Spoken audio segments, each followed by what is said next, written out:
ರಶ್ಮಿ ಮನೇಲಿ ಅತ್ತೆ ಮಾವ ಗಂಡ ಮೈದನ ಇಷ್ಟು ಜನ ಇರ್ತಾರೆ.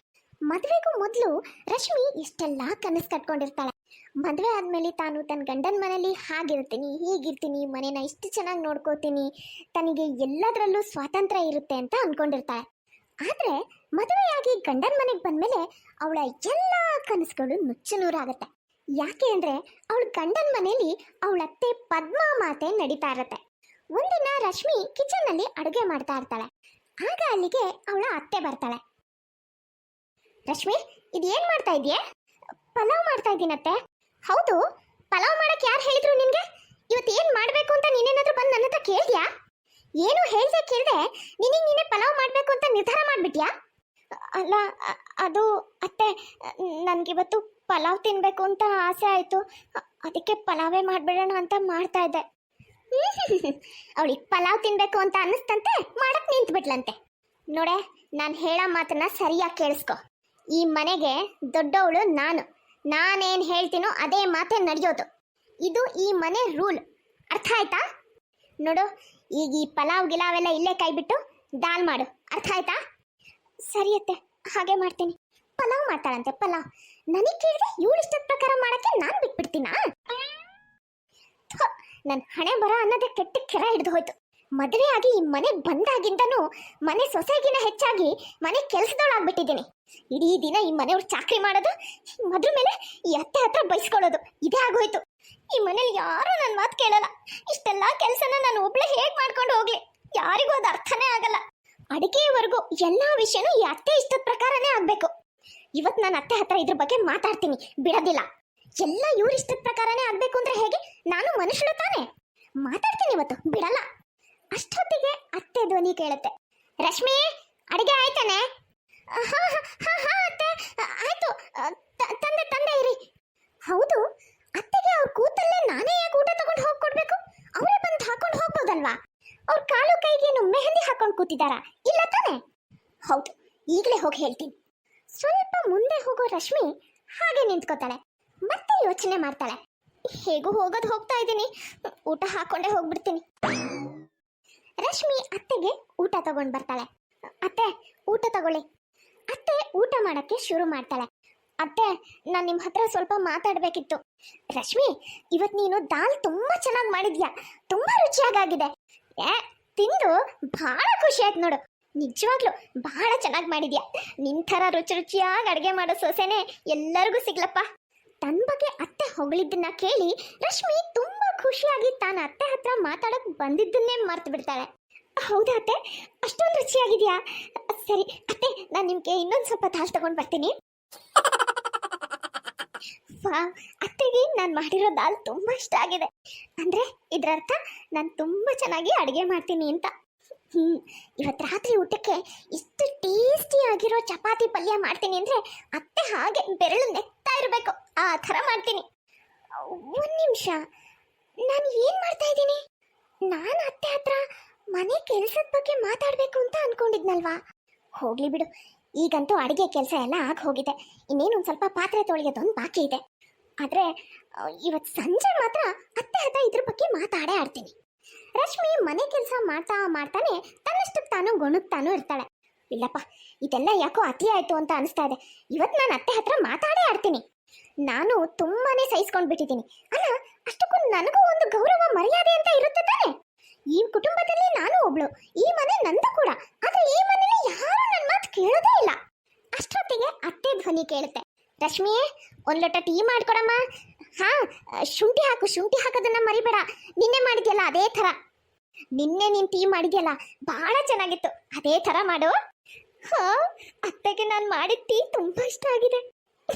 ನಾನು ಬೇಗ ಹೋಗಿ ಅತ್ತೆಗೆ ನಿನ್ನೆಗಿಂತ ಚೆನ್ನಾಗಿ ಟೀ ಮಾಡ್ಕೊಡ್ತೀನಿ. ರಶ್ಮಿ ಬೇಗ ಹೋಗಿ ಅತ್ತೆಗೆ ಟೀ ರೆಡಿ ಮಾಡ್ತಾಳೆ. ಒಂದ್ ನಿಮಿಷ, ನಾನು ಯಾಕೆ ಟೀ ಮಾಡ್ಬೇಕು? ನಾನು ಇದ್ರ ಬಗ್ಗೆನೇ ತಾನೇ ಅತ್ತೆ ಹತ್ರ ಮಾತಾಡ್ಬೇಕು ಅಂತ ಇದ್ದಿತ್ತು. ಮತ್ತೆ ಅದನ್ನೆಲ್ಲ ಮರೆತು ಅತ್ತೆ ಕೇಳಿದ್ರು ಅಂದ ತಕ್ಷಣ ಟೀ ಮಾಡ್ತಾ ಇದ್ದೀನಿ. ಇಲ್ಲ, ಇವತ್ತು ನಾನು ಅತ್ತೆ ಹತ್ರ ಇದ್ರ ಬಗ್ಗೆ ಮಾತಾಡೇ ಆಡ್ತೀನಿ. ರಶ್ಮಿ, ಟೀ ಆಯ್ತಾನೆ? ಹಾ ಅತ್ತೆ, ತಂದೆ. ರಶ್ಮಿ ಅತ್ತೆಗೆ ಟೀ ತಂದು ಕೊಡ್ತಾಳೆ. ರಶ್ಮಿ, ಇದು ಏನ್ ಟೀ ಅಂತ ಮಾಡಿದ್ಯಾ? ನಿನ್ಗೊಂದು ಟೀ ಮಾಡಕ್ಕೂ ಬರಲ್ವಾ? ಏನ್ ಬಾಯ್ ಕಳ್ಕೊಂಡು ನಿಂತಿದ್ಯಾ? ಹೋಗು, ಬೇರೆ ಟೀ ಮಾಡ್ಕೊಂಡು ಬಾ, ಹೋಗು. ಈ ಮನೇಲಿ ಈಗ ನಾನೇ ಸಿಕ್ಕೋಳಲ್ವಾ, ಅದಕ್ಕೆ ಅತ್ತೆ ಯಾವಾಗ್ಲೂ ನನಗೆ ಆರ್ಡರ್ ಮಾಡ್ತಿರ್ತಾರೆ, ಅಧಿಕಾರ ಚಲಾಯಿಸ್ತಾ ಇರ್ತಾರೆ. ಒಂದ್ಸಲ ನನ್ನ ಮೈದ್ನನ್ ಮದುವೆ ಆಗಿ ಅವ್ನ ಹೆಂಡತಿ ಈ ಮನೆಗೆ ಬರ್ಲಿ, ಅವಾಗ ಅವಳು ನನ್ಗಿನ ಚಿಕ್ಕವಳಾಗ್ತಾಳೆ, ನಾನು ಈ ಮನೇಲಿ ದೊಡ್ಡವಳಾಗ್ತೀನಿ. ಅವಾಗಿರೋದ್ ಮಜಾ. ಅವಾಗ ನಾನು ನನ್ನ ವಾರಗಿತ್ತಿ ಮೇಲೆ ಅಧಿಕಾರ ಚಲಾಯಿಸ್ತೀನಿ. ಸ್ವಲ್ಪ ಸಮಯ ಕಳೀತಾ ಇದ್ದ ಹಾಗೆ ರಶ್ಮಿ ಮೈದ್ನನ ಮದುವೆ ಆಗುತ್ತೆ. ರಶ್ಮಿಯ ವಾರಗಿತ್ತಿಯಾಗಿ ಸುಮಾ ಮನೆಗೆ ಬರ್ತಾಳೆ. ಆಹಾ, ನಾನು ಇಷ್ಟು ದಿನದಿಂದ ಕಾಯ್ತಾ ಇದ್ದಿದ್ದ ದಿನ ಕೊನೆಗೂ ಬಂತು. ನನ್ನ ಮೈದ್ನನ್ ಮದುವೆ ಆಗಿ ಈ ಮನೆಗೆ ವಾರಗಿತ್ತಿ ಬಂದಿದ್ದಾಳೆ. ಅವಳು ನನ್ಗಿಂತ ಚಿಕ್ಕವಳು, ಹಾಗಾಗಿ ಈ ಮನೆಯಲ್ಲಿ ನಾನು ಈಗ ದೊಡ್ಡವಳು ಅಂತ ಅನ್ನಿಸ್ಕೊಂಡಿದ್ದೀನಿ. ಇನ್ಮೇಲೆ ನಾನು ಅತ್ತೆ ನನಗೆ ಮಾಡೋ ಥರ ನಾನು ಸುಮಂಗ್ ಆರ್ಡರ್ ಮಾಡಿ ಎಲ್ಲ ಕೆಲಸ ಮಾಡಿಸ್ಕೊಳ್ತೀನಿ. ಸುಮಾ, ಓ ಸುಮಾ. ಹಾ ಅಕ್ಕ. ಸುಮಾ, ಹೋಗಿ ನಂಗೊಂದು ಲೋಟ ಟೀ ಮಾಡ್ಕೊಂಡು ಬಾರೆ.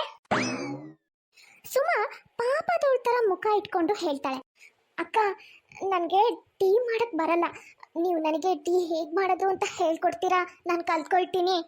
ಅದಕ್ಕೇನಂತೆ, ಹೇಳ್ಕೊಡ್ತೀನಿ ಬಾ. ನಾನು ಒಂದ್ಸಲ ಹೇಳ್ಕೊಟ್ರೆ ಆಮೇಲಿಂದ ನೀನೇ ಮಾಡ್ಬೋದು. ರಶ್ಮಿ ಟೀ ಮಾಡೋಕ್ ಶುರು ಮಾಡ್ತಾಳೆ.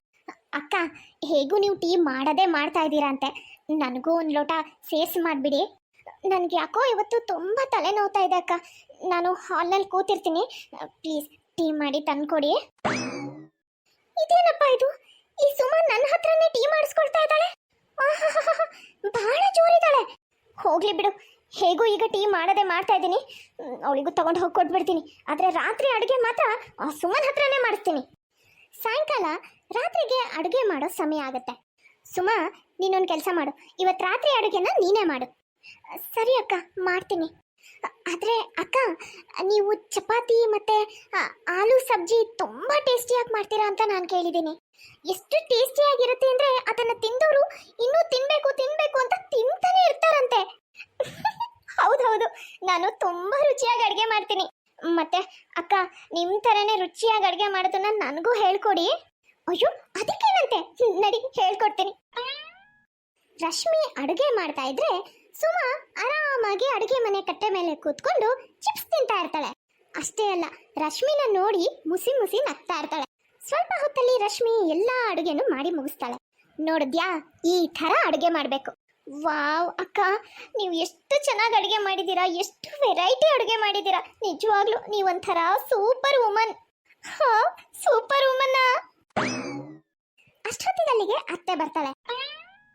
ರಶ್ಮಿ, ಸುಮಾ ಎಲ್ಲ ಅಡುಗೆ ಮಾಡಿಟ್ಟಿದ್ದಾಳೆ, ಈಗ ನೀನು ಎಲ್ರಿಗೂ ಅಡುಗೆ ಬಡಿಸ್ಬಿಡು. ಅಲ್ಲ ಅತ್ತೆ, ಅದು ರಶ್ಮಿ, ಇಷ್ಟೊಂದು ಕೆಲಸ ಕಳ್ಬೀಳೋದು ಒಳ್ಳೇದಲ್ಲ. ಪಾಪ, ಆ ಸುಮಾ ಅಷ್ಟೊಂದೆಲ್ಲ ಅಡುಗೆ ಮಾಡಿಟ್ಟಿದ್ದಾಳೆ, ನಿನ್ಗೊಂದು ಅಡುಗೆ ಬಡಿಸು ಅಂದ್ರೆ ಅದು ಆಗಲ್ವಾ? ಬೇಗ ಬೇಗ ಬಂದು ಊಟಕ್ಕೆ ಬಡಿಸು, ಲೇಟ್ ಆಗ್ತಾ ಇದೆ. ನಾನು ಮತ್ತೆ ಈ ಸುಮನ್ ಮಾತಿಗೆ ಮರಳಾಗಿ ಮಂಗ ಆಗ್ಬಿಟ್ನಲ್ಲ. ನಾನು ಈ ಮನೇಲಿ ದೊಡ್ಡ ಸೊಸೆ, ಆದ್ರೆ ನಿನ್ನೆ ಮೊನ್ನೆ ಬಂದಿರೋ ಈ ಚಿಕ್ಕ ಸೊಸೆ ನನ್ನ ಹತ್ರನೇ ಎಲ್ಲ ಕೆಲಸ ಮಾಡಿಸ್ತಾ ಇದ್ದಾಳೆ. ಮೊದಲು ಅತ್ತೆ ನನ್ನ ಹತ್ರ ಎಲ್ಲ ಕೆಲಸ ಮಾಡಿಸ್ತಾ ಇದ್ರು, ಈಗ ಬಂದಿರೋ ಈ ಸುಮನು ನನ್ನ ಹತ್ರನೇ ಎಲ್ಲ ಕೆಲಸ ಮಾಡಿಸ್ತಾ ಇದ್ದಾಳೆ. ಈ ಮನೇಲಿ ಯಾರಿಗೂ ನನ್ನ ಬಗ್ಗೆ ಯೋಚನೆನೇ ಇಲ್ಲ, ಯಾರು ನನಗೆ ಗೌರವನೇ ಕೊಡಲ್ಲ. ಇಡೀ ದಿನ ಮನೆ ಕೆಲಸ ಮಾಡ್ತೀನಿ, ಎಲ್ಲ ಮಾಡಿನೂ ಬಯಸ್ಕೊಳ್ಳೋದು ಮಾತ್ರ ತಪ್ಪಲ್ಲ. ಇಲ್ಲ, ಇದೆಲ್ಲ ಯಾಕೋ ಜಾಸ್ತಿ ಆಯ್ತು, ನಾನು ಇದಕ್ಕೇನಾದ್ರೂ ಮಾಡ್ಲೇಬೇಕು. ಎಲ್ಲರೂ ಡೈನಿಂಗ್ ಟೇಬಲ್ ಅಲ್ಲಿ ಊಟಕ್ಕೆ ಕೂತ್ಕೋತಾರೆ. ರಶ್ಮಿ ಎಲ್ಲರಿಗೂ ಊಟಕ್ಕೆ ಬಡಿಸ್ತಾಳೆ. ಆದ್ರೆ ಯಾರು ರಶ್ಮಿಗೆ ನಿಂದು ಊಟ ಆಯ್ತಾ, ನೀನು ಕೂತ್ಕೋ ಊಟ ಮಾಡು ಅಂತ ಯಾರು ಹೇಳಲ್ಲ. ಇದರಿಂದಾಗಿ ರಶ್ಮಿಗೆ ತುಂಬಾನೇ ಬೇಜಾರಾಗುತ್ತೆ. ಬೇಜಾರು ಮಾಡ್ಕೊಂಡು ರಶ್ಮಿ ಊಟನೂ ಮಾಡದೆ ಸೀದಾ ರೂಮಿಗೆ ಬಂದು ಕೂತ್ಕೋತಾಳೆ. ಎಲ್ಲ ಕಣಿಗೂ ನಾನೊಂಥರ ಪೆದ್ದಿ ತರ ಕಾಣ್ತಾ ಇದ್ದೀನೇನೋ. ಯಾರು ಏನೇ ಹೇಳಿದ್ರು ಅದ್ರ ಹಿಂದಿರೋ ಅವ್ರ ಉದ್ದೇಶನ ಅರ್ಥ ಮಾಡ್ಕೊಳ್ಳದೆ ಅವ್ರು ಹೇಳಿದ್ದನ್ನೆಲ್ಲ ಮಾಡ್ತೀನಲ್ಲ, ಅದಕ್ಕೆ ಯಾರು ನನಗೆ ಮರ್ಯಾದೆನೇ ಕೊಡಲ್ಲ. ಇಲ್ಲ, ನಾನು ಹೀಗಿದ್ರೆ ಆಗಲ್ಲ. ಇವ್ರಿಗೆಲ್ಲರಿಗೂ ನನ್ನ ಬೆಲೆ ಏನು ಅನ್ನೋದನ್ನ ಅರ್ಥ ಮಾಡಿಸ್ಬೇಕು. ನೋಡ್ತಾ ಇರಿ ನಾನು ಏನ್ ಮಾಡ್ತೀನಿ ಅಂತ. ಇವತ್ತೇ ನನ್ನ ಪ್ಲಾನ್ನ ಇಂಪ್ಲಿಮೆಂಟ್ ಮಾಡ್ತೀನಿ. ರಶ್ಮಿ ಕಸ ಗುಡಿಸ್ತಾ ಗುಡಿಸ್ತಾ ಜಾರಿ ಬೀಳೋ ತರ ನಾಟಕ ಮಾಡ್ತಾಳೆ. ಅಯ್ಯಯ್ಯೋ, ಹೋಯ್ತು ನನ್ನ ಸೊಂಟ, ಹೋಯ್ತು ಕಾಲೋಯ್ತು, ಅಯ್ಯಯ್ಯೋ. ಅಯ್ಯೋದೇವ್ರೆ, ರಶ್ಮಿ ಏನಾಯ್ತೆ, ಏನಾಯ್ತೆ, ಹೆಂಗೆ ಬಿದ್ದೆ? ಮತ್ತೆ ಏನಾಯ್ತೋ ಗೊತ್ತಿಲ್ಲ, ಹಿಂಗೆ ಕಸ ಹೊಡಿತಾ ಇದ್ನ, ಒಂಥರ ಜಾರ್ದಂಗಾಗಿ ಬಿದ್ದುಬಿಟ್ಟೆ. ಸೊಂಟ ನೋವಾಗಿ ಹೋಗಿದೆ ಅತ್ತೆ, ಕಾಲಂತೂ ಎದ್ದೇಳಕ್ಕೂ ಬರ್ತಾ ಇಲ್ಲ. ರಶ್ಮಿ ಅಂತೂ ತನಗೆ ಕಾಲು ಸೊಂಟಕ್ಕೆ ಏಟಾಗಿದೆ ಅಂತ ಕಾರಣ ಕೊಟ್ಕೊಂಡು ಆರಾಮಾಗಿ ಒಂದ್ ಕಡೆ ಕೂತ್ಕೊಂಡ್ ಬಿಡ್ತಾಳೆ. ಈಗ ಮನೆ ಕೆಲಸನೆಲ್ಲ ಯಾರು ಮಾಡೋದು ಅನ್ನೋ ಪ್ರಶ್ನೆ ಹುಟ್ಕೊಳ್ಳುತ್ತೆ. ಅತ್ತೆ ಮಾಡೋದು, ಚಿಕ್ಕ ಸೊಸೆ ಸುಮಾ ಮಾಡೋದು? ನೋಡಿ ಅತ್ತೆ, ಮೊದಲೇ ನನಗೆ ಈ ಮನೆ ಕೆಲಸ ಎಲ್ಲ ಮಾಡೋದಂದ್ರೆ ಹಾಗೆ ಬರಲ್ಲ. ಅಂಥದ್ರಲ್ಲಿ ಇಡೀ ಮನೆ ಕೆಲಸ ಒಬ್ಬಳೇ ಮಾಡು ಅಂದರೆ ನನ್ನಿಂದ ಸಾಧ್ಯನೇ ಇಲ್ಲ. ಅದಕ್ಕೆ ರಶ್ಮಿ ಅಕ್ಕ ಹುಷಾರಾಗೋವರೆಗೂ ನಾವಿಬ್ರು ಮನೆ ಕೆಲಸನ ಶೇರ್ ಮಾಡ್ಕೊಳ್ಳೋಣ. ನಾನು ಒಬ್ಳಿಂದ ಅಂತೂ ಸಾಧ್ಯ ಇಲ್ಲ. ಸಾಧ್ಯ ಇಲ್ಲ ಅಲ್ಲ, ನಾನು ಮಾಡೋದೂ ಇಲ್ಲ. ಅಲ್ಲಮ್ಮ ಸುಮಾ, ಏನು ಮಾತಾಡ್ತಾ ಇದೀಯ ನೀನು? ರಶ್ಮಿ ಎಷ್ಟು ಸಮಯದಿಂದ ಇಡೀ ಮನೆ ಕೆಲಸ ಒಬ್ಬಳೇ ಮಾಡ್ಕೊಳ್ತಾ ಬಂದಿದ್ದಾಳೆ. ಒಂದಿನ ಅವಳು ಈ ಥರ ಮಾತಾಡಲಿಲ್ಲ. ಅದೆಲ್ಲ ನನಗೆ ಗೊತ್ತಿಲ್ಲ ಅತ್ತೆ. ನಿಮಗೆ ಮನೆ ಕೆಲಸ ಈ ಸಮಯದಲ್ಲಿ ಸುಸೂತ್ರವಾಗಿ ನಡಿಬೇಕು ಅಂದರೆ ನೀವು ನನಗೆ ಕೆಲಸದಲ್ಲಿ ಸಹಾಯ ಮಾಡಲೇಬೇಕು. ಇಲ್ಲ ಅಂದರೆ ನಾನು ಯಾವ ಕೆಲಸನೂ ಮಾಡಲ್ಲ. ಈಗ ಅನಿವಾರ್ಯವಾಗಿ ಅತ್ತೆ ಒಪ್ಕೊಳ್ಳೇಬೇಕಾಗತ್ತೆ. ಈಗ ಇಡೀ ಮನೆ ಕೆಲಸ ಅಂದರೆ ಅಡುಗೆ ಮಾಡೋದು, ಕಸ ಗುಡಿಸೋದು, ನೆಲ ಒರೆಸೋದು, ಪಾತ್ರೆ ತೊಳೆಯೋದು, ಪ್ರತಿಯೊಂದು ಅತ್ತೆ ಮತ್ತೆ ಚಿಕ್ಕ ಸೊಸೆ ಸುಮಾ ಮಾಡಬೇಕಾಗತ್ತೆ. ಇಬ್ರು ಮನೆ ಕೆಲಸ ಮಾಡಿ ಮಾಡಿ ಸಾಕಾಗಿ ಹೋಗ್ತಾರೆ. ಅತ್ತೆ, ಈ ಮನೆ ಕೆಲಸ ಮಾಡಿ ಮಾಡಿ ಮಾಡಿ ನನ್ನಂತೂ ಹೆಣ ಬಿದ್ದು ಹೋಯ್ತು. ಎಷ್ಟು ಮಾಡು ಮುಗಿತಾ ಇಲ್ಲ. ಹೂನಮ್ಮ, ನನ್ನ ಪರಿಸ್ಥಿತಿನೂ ಅದೇ ಆಗಿದೆ. ಅಲ್ಲ ಪಾಪ ರಶ್ಮಿ ಒಬ್ಬಳೇ ಇಷ್ಟೆಲ್ಲ ಕೆಲಸನ ಹೇಗೆ ಮಾಡ್ಕೊಂಡು ಹೋಗ್ತಿದ್ಲು ಏನೋ. ಅಷ್ಟೊತ್ತಿಗೆ ಸೋಫಾ ಮೇಲೆ ಆರಾಮಾಗಿ ಕೂತಿರೋ ರಶ್ಮಿ ಸುಮನಿಗೆ ಕರೆದು ಹೇಳ್ತಾಳೆ, ಸುಮಾ, ನನ್ಗೊಂದು ಲೋಟ ನೀರು ತಂದು ಕೊಡ್ತೀಯಾ? ತಗೊಳ್ಳಿ. ಹಾಗೆ ಸುಮಾ, ನನ್ಗೊಂದು ಲೋಟ ಟೀನು ಮಾಡಿಕೊಡೆ. ಟೀಗೆ ಶುಂಠಿ ಹಾಕೋದನ್ನ ಮಾತ್ರ ಮರಿಬೇಡ. ಅಕ್ಕ, ನಾನಂತೂ ಸಿಕ್ಕಾಪಟ್ಟೆ ಸುಸ್ತಾಗ್ಬಿಟ್ಟಿದ್ದೀನಿ. ಆಮೇಲೆ ಮಾಡ್ಕೊಡ್ಲಾ? ಅಯ್ಯೋ, ಆಮೇಲೆ ಮಾಡ್ತೀನಿ ಅಂದರೆ ಹೇಗೆ? ನನಗೆ ಈಗ ಕುಡಿಬೇಕು ಅನ್ನಿಸ್ತಾ ಇದೆ. ಒಂದು ಲೋಟ ಟೀ ತಾನೆ. ಹೋಗಿ ಸುಮಾ, ಮಾಡ್ಕೊಂಡು ಬಾ, ಹೋಗು. ನಾನಾದರೂ ಏನು ಮಾಡಲಿ ಹೇಳು? ನನ್ನ ಕಾಲಿಗೆ ಏಟಾಗಿದೆ, ಎದ್ದು ಓಡಾಡೋಕ್ಕಾಗ್ತಾ ಇಲ್ಲ. ಇಲ್ಲಾಂದರೆ ನಾನೇ ಎದ್ದು ಹೋಗಿ ಮಾಡ್ಕೋತಾ ಇದ್ದೆ. ನಿನಗೆ ಯಾಕೆ ಹೇಳ್ತಿದ್ದೆ? ಸರಿ ಬಿಡಿ ಅಕ್ಕ, ಮಾಡ್ಕೊಡ್ತೀನಿ. ಓ, ಅತ್ತೆ ಬಂದ್ರಾ?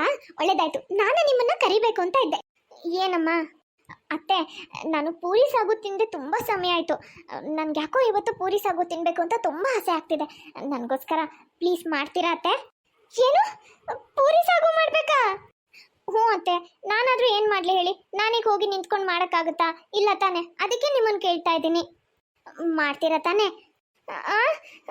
ಹಾಂ, ಮಾಡ್ತೀನಿ.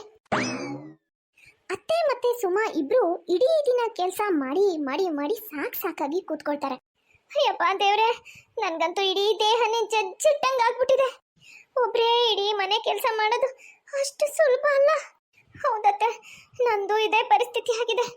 ಅಲ್ಲ ಪಾಪ ರಶ್ಮಿ ಅಕ್ಕ ಒಬ್ರೇ ಇಷ್ಟೆಲ್ಲ ಕೆಲಸನ ಹೇಗೆ ಮಾಡ್ತಿದ್ರು ಏನೋ. ನಾವು ಇಬ್ಬಿಬ್ರು ಸೇರ್ಕೊಂಡು ಮಾಡಿನೇ ನಮ್ಮ ಪರಿಸ್ಥಿತಿ ಈ ಥರ ಆಗಿದೆ.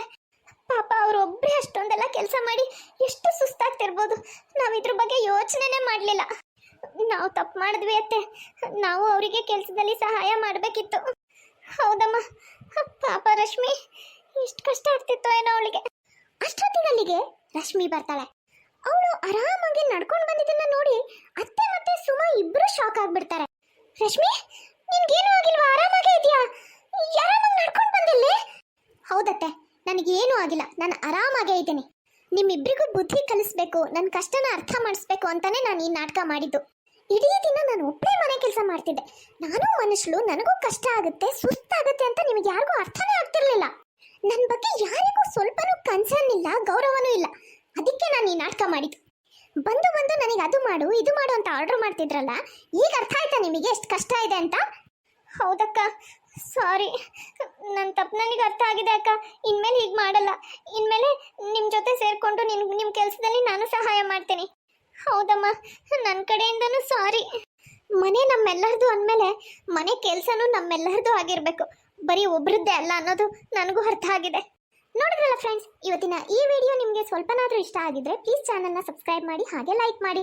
ಮುಂದಿನ ವಿಡಿಯೋದಲ್ಲಿ ಮತ್ತೆ ಸಿಗೋಣ. Bye friends.